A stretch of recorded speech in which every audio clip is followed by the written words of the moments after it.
Welcome back to another episode of the Hotel Fit Show. I'm Leo Amarim and I'm here to help you improve your physical and mental health around your crazy hospitality schedule. And we are live now on a Facebook group in the hospitality fitness community. Guys, I'm super pumped to be here today with you. We had a lot of people joining the group lately. So guys, if you are new to the group, warm welcome to the group. It's awesome to have you here. And if you are looking to lose some fat and improve your fitness, improve your health, improve your energy levels, then you are absolutely in the right place. You're going to learn a lot. And actually, your time is brilliant because today I have Tom Strick with me. Tom is a senior pastry chef and he works in the Caribbean in Richard Branson's from Virgin Media private island. So it's very awesome what he does in there, but it's also very awesome what he done last year because he lost 35 kilos of fat. That's 77 pounds. And he done that using an intermittent fasting approach. And that's why I have him here today. Thanks for joining us today, Tom. Absolutely. Man, it was difficult to get you in here. Yeah, time difference caused a few problems, right? Yeah, for the audience, I connected with Tom several months ago, and when we started talking, and he told me about this intermittent fasting thing, the weight that he had lost, and I said, man, it would be awesome if you could come on the live stream at some time. And we went back and forward, but yeah, finally I got the guy in here, so it's going to be awesome. You surely are going to benefit from his story and his advice on how to drop a lot of fat using intermittent fasting.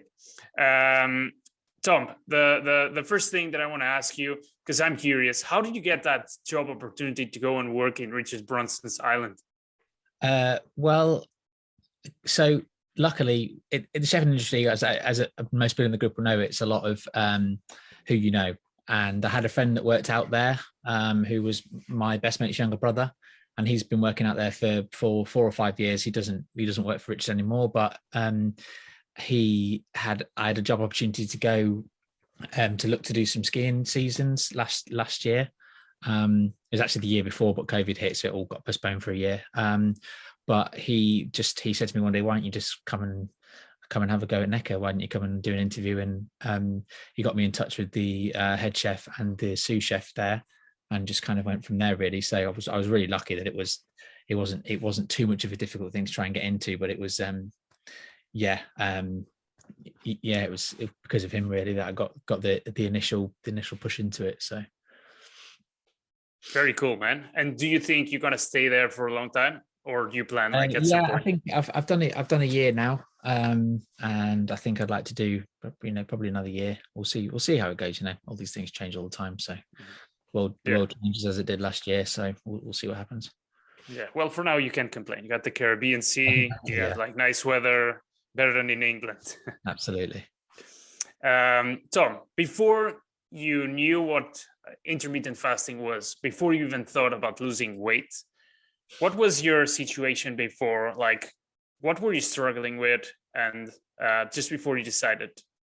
So, because of the hours I was doing, I was working in some Michelin star kitchens, and the hours are long, traditionally a very long time you're in the kitchen, and it was a struggle to kind of eat a decent meal and eat in decent times, really, because you didn't take the time for yourself to do that, and so it was a lot of late night takeaways and having a cigarette outside because you needed the time to go and do it, to take 5 minutes out of the kitchen, and it's like kind of not looking after yourself and not realizing, I suppose, what you're doing to your body. So it was food early in the morning, food late at night, and not really giving your body a break was the biggest problem. So that's where it all came from. That's where the initial thing came from.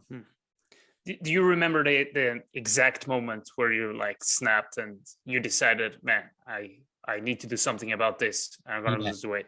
So it was a long time before I started fasting that I was getting changed in my room, and I saw myself in the mirror, and I just thought, well, we need to do something about this, because I wasn't fitting into clothes nicely, and all clothes that I used to wear weren't fitting me, and I just had to do something about it, because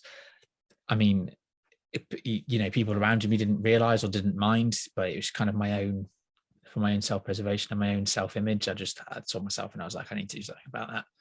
That's horrendous. And that was, I think that was 3 to 4 years ago that I had the initial, like, I need to do something about it. It took a while to actually get into, what we're talking about, but yeah, the initial thing was about 3 years ago.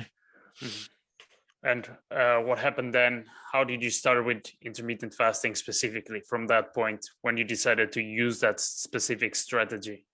So I've always been to the gym a lot of, like, since I was 16 or 17. I've always gone into the gym, not necessarily in a super disciplined way, but I've always enjoyed going to the gym and doing, working out and stuff. But I remember starting to properly get into the gym there where I was working, and it was still not eating properly, not really dieting as such. It was just I was kind of watching what I was eating, but I was working with a guy who was helping me through it by helping me work out, but he was on a big meal diet, and he was eating a lot of chicken, a lot of eggs, a lot of rice, and he was eating 4 or 5 meals a day, but he was, the opposite end of the scale of working out. So I kind of followed suit, but then I was also eating, the rubbish food and still eating stuff that I shouldn't have been eating. And I'm a pastry chef, so, you're always dipping your fingers in things. And I found that I was kind of at a stable weight, but wasn't losing. I was getting stronger and I was getting fitter, but I wasn't doing anything good for my body still. The only thing I was doing was getting a bit healthier, I suppose, but I was still at the same weight. And then, so the year before last, it would have been before that now because of COVID, but in 2019, I thought I was still at the same weight. I was going to the gym and I was slowly losing a bit of weight because I'd moved a different job and the hours were slightly easier. And I thought I'd like to really lose some weight and actually get to a point where, because I couldn't run properly, I was working out and I was doing a lot of gym and weights and stuff, but I couldn't run properly, and running still hurt my knees. And I thought I need to be able to I want to be able to run, and actually get fit properly. So I researched best kind of diets for chefs and around, the schedule that we do. And I saw that a lot of people were recommending fasting in different forms. Everyone's got their opinion on which is the best one, but I kind of researched what I was doing and the hours that I was doing and how it all worked, and kind of rested on the 16-8 fast, and thought that's probably pretty doable. It means eating at midday, not eating after 8 at night. And I thought that's probably pretty realistic, really. There's shorter time lapses and there's bigger ones, but I thought I'll go for the one down the middle and see how it works, really.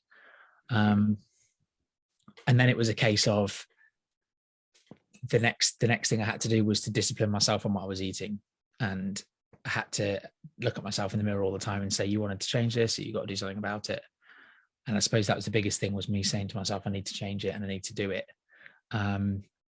And then, I went a few weeks and not much change happens straight away because your body's getting used to it. And then your weight starts dropping off really, really quickly. And I was still working at this point. It's just before lockdown. So this was at the end of 2019, start of 2020. I'd lost like 15 kilos in the first 2 or 3 months. And I thought that's got to be pretty good. I was still in the kitchen. I was still kind of eating a few things. And, you can treat yourself when you're fasting. You can treat yourself. It doesn't have to be really, really strict. It can, because you're giving yourself the period where you're not eating. And there was a few rules that I stuck to myself, and it kind of progressed from there, really. Mm-hmm. And did you have like a particular strategy as to what were you having during your feeding windows? So I was starting lunch with carbs because I was still going to the gym. So I was having carbs, I was having chicken, I was having eggs, not a lot of rice, but I was eating kind of bread, wraps. So I'd start the day off with kind of a wrap, a lot of water, drink a lot of water in the period where you were fasting, a lot of water, and you could start the day off with a black coffee. That's usually what I did, and that was about the only thing that I ever would have in the morning. And then it was a fairly heavy carb lunch, which to fill you up for the day, it was kind of quite easy to do that. Have a banana in the day, and that's all the energy you need for the rest of the day, really. And then it was, I was quite good with my protein, so I was eating protein shake before the gym, protein shake after the gym, and then a dinner which usually comprised of a protein and a lot of veg.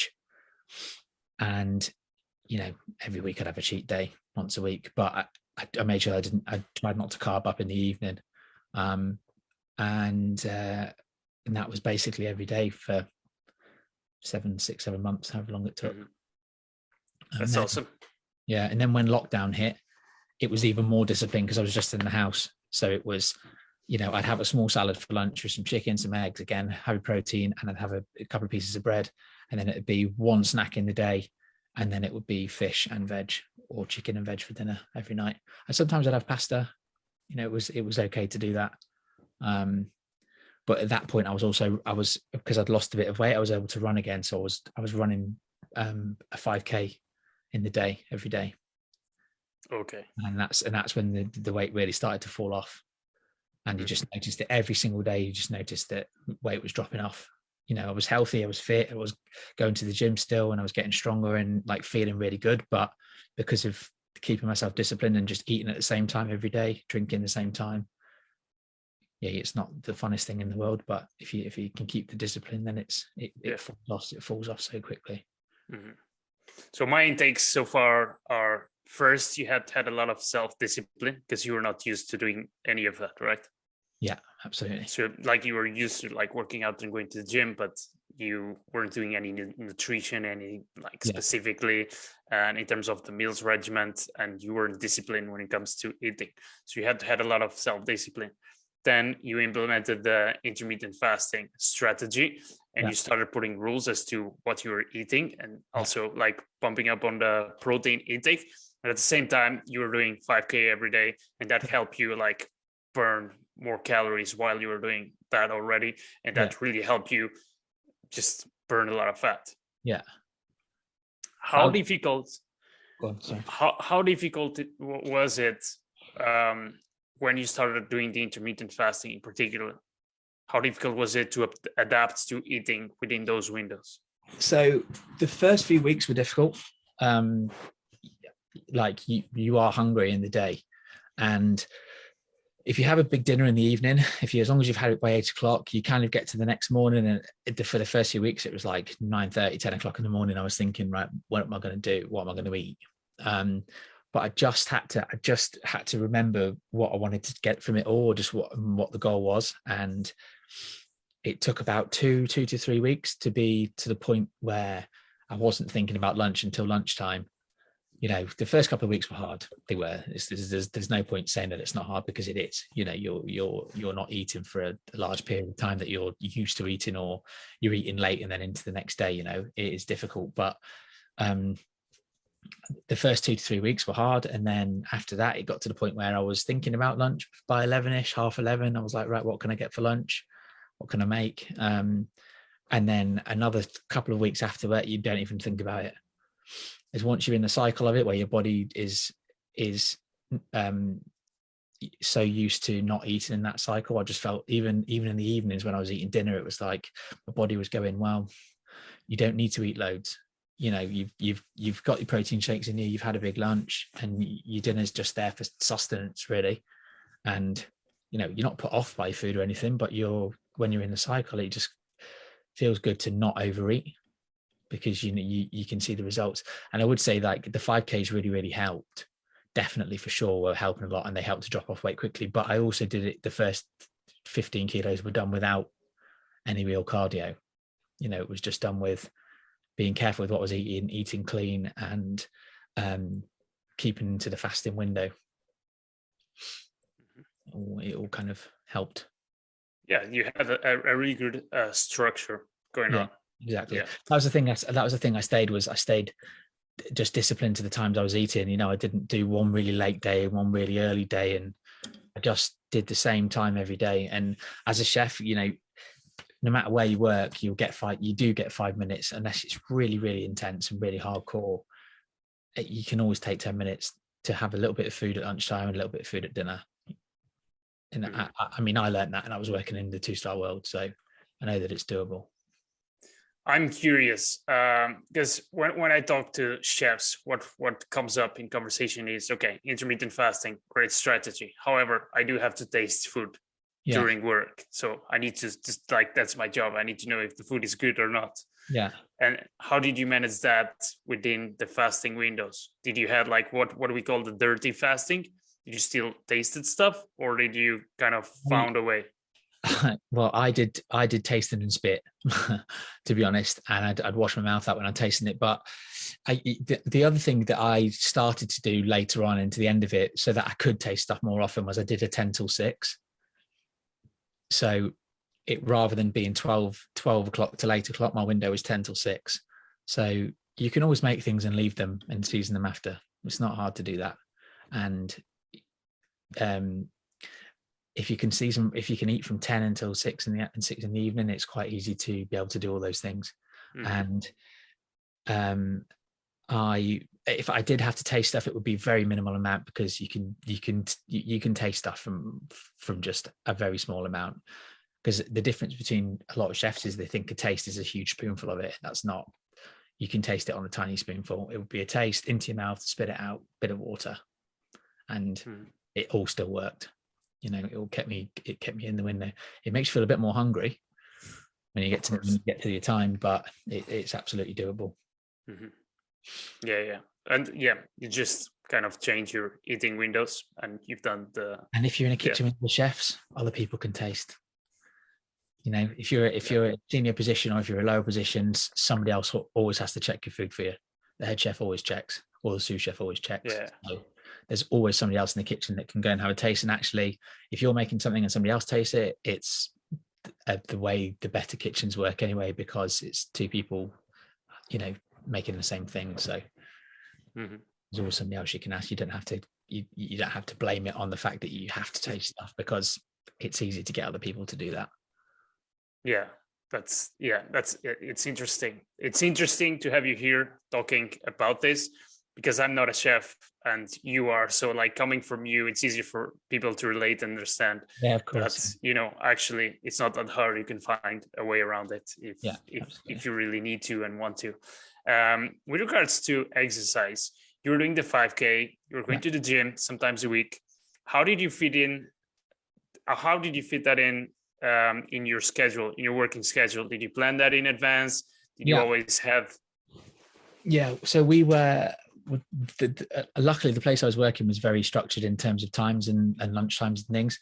And we'd make sure that we'd always get a 2-hour split in the day. And which I know some places don't get, but it's becoming more and more of a thing now that a lot of places do get that. And you know, if you're doing shift work in the evenings, you can always go after work, or if you're doing shift works in the mornings, if you're doing shift in the morning, you can always go in the evening. And if you're doing evening work, you can always do in the morning. You know, 5K is half an hour, takes half an hour out of your day. And I know it's tiring and it's hard, but once you get the self-motivation to start doing it, and actually, you know, you fit it into your day, it becomes part of your day. It doesn't become a chore of like, I've got to go and exercise. It's like going to the gym in the afternoon on a split is just something that you work towards. You know, you work towards the fact you've got that 2-hour split, you'll go to the gym, you'll do your half an hour run and your 20 minutes of weights, then you go back to work. And you just, I just learned to fit it into the day because I wanted to, because I was disciplined to. And yeah, I think it's all in the, it's kind of, a lot of it's in the mind. If you want to achieve it and you've got the goal that you want to work for, it's, you know, you can do it.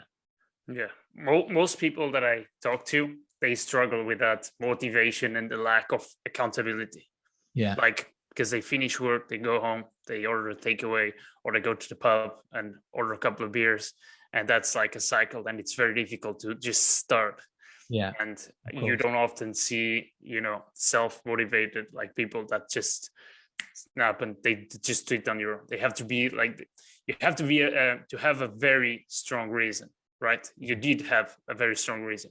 Yeah, absolutely. And I think one of the things that I did was cut out a lot of drink, and kind of put that energy of after work, being stressed after work, you know, going to the pub and having a few pints, which I did for 5 or 6 years.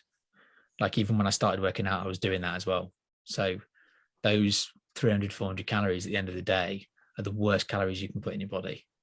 You know, and I know it's a stressful job and I know it's hard, and you can treat yourself to that once a week. You can go to the pub once a week, change. Like when I got to the end of my fasting, when I'd really lost a lot of weight, I was doing it at the point where if I did go and have a drink after work or went and had a few pints, you can reset the window the day after. It's not like you're not going to ruin everything that you've done if you do one day where you don't fast. You don't want to do it all the time. And you don't want to be like, right, I can do it tonight, I'll do it tomorrow, I'll do it the day after, and then I'll start again. You don't want to be like that. But once you get in the cycle of being in the fast, if you do one day, like in a couple of weeks, you do a day where you have a few drinks with your friends in that night, it's like, well, do you know what? I'll get back on. I'll start eating at 12 tomorrow, and I'll go back into the cycle, and I'll have some time off. It's not, you're not going to ruin everything you've done if you go and do that. If you need to go and have a drink after work, so everybody does. It's the way. Absolutely. Sadly, it's the way that our industry works. But the other thing you can do is put that energy into motivating yourself to go to the gym, because a lot of stress you can get rid of a lot of the stresses that you have by going to the gym, by going for a run. Like there's like a euphoric experience you have when you start exercising that you won't get from just going to the pub. You'll go talk to your mates, you'll have a drink, but you'll feel rough about it tomorrow. As you go for a run, do some exercise, you're going to feel so much better. Exactly. It's a great coping mechanism. Energy levels go up from working out. Again, it takes a couple of weeks. It'll take a few weeks. It might take a few months to get to the point where you're comfortable doing it all the time. But if you've got the kind of the strength you need to do that, then you'll come out on top, really. 100%, man. Yeah.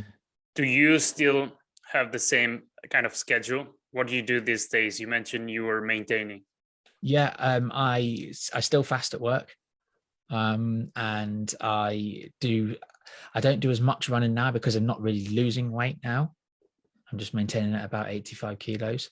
So I just try and run 3 times a week, try to get to the gym 3 or 4 times a week, and drink within reason alcohol. Really, it's kind of it out there is a very hard place to not drink alcohol, because you're on a small island. It's absolutely boiling hot. But I think what we tend to do is one or two beers after work isn't a thing anymore. I did it when we first started. I did do it because it was, you're in paradise for a while, but after a couple of weeks, it's kind of great, really. So we got back to being disciplined. 1 or 2 beers after work stopped.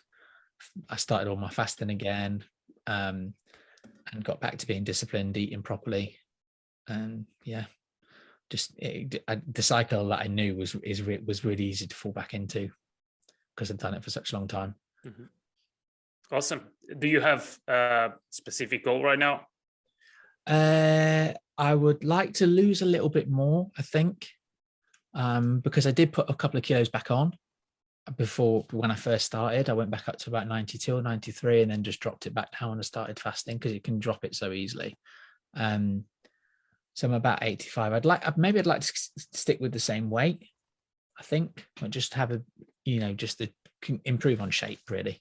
Mm-hmm. But as it stands, I'm pretty happy with where I'm at. So yeah, I mean, you just got to keep maintaining and then going to the gym and work on the muscle building.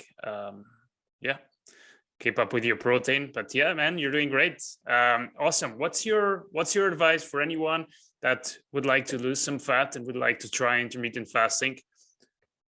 My advice would be give it a really good go. Don't give up if you don't see results after a week or 2 weeks, because it works. It's worked for me so well. And just, if you ever find yourself going to pick, just try and say no to yourself. Try and think to yourself where you want to be. And if you're not happy with yourself if you become something you don't want to be, if you're not happy with that, then just try and keep discipline. It might take 3 weeks, it might take 5 weeks, it might take 6 weeks, but it will absolutely work for you if you put your mind to it. Awesome. Tom, thank you so much. We're going to wrap this up. This was already very valuable. I'm sure that anyone that's going to watch this training will benefit from it. So thanks a lot. Thank you for your time passing by. It's a pleasure. Thanks, mate. Guys in the hospitality fitness community, if you like this interview, if you like this live training, then drop a little like for me and Tom, and I'll see you guys next week for another one. All right. Cheers. Yeah, Take care, man. Thank you so much for listening. And if you found this content valuable, you can find additional help for free by joining the Hospitality Fitness community on Facebook at thehotelfit.com or facebook.com/hospitality fitness community. There's a ton of cool stuff happening, as well as a massive amount of free resources and information. So join us at the Hospitality Fitness community.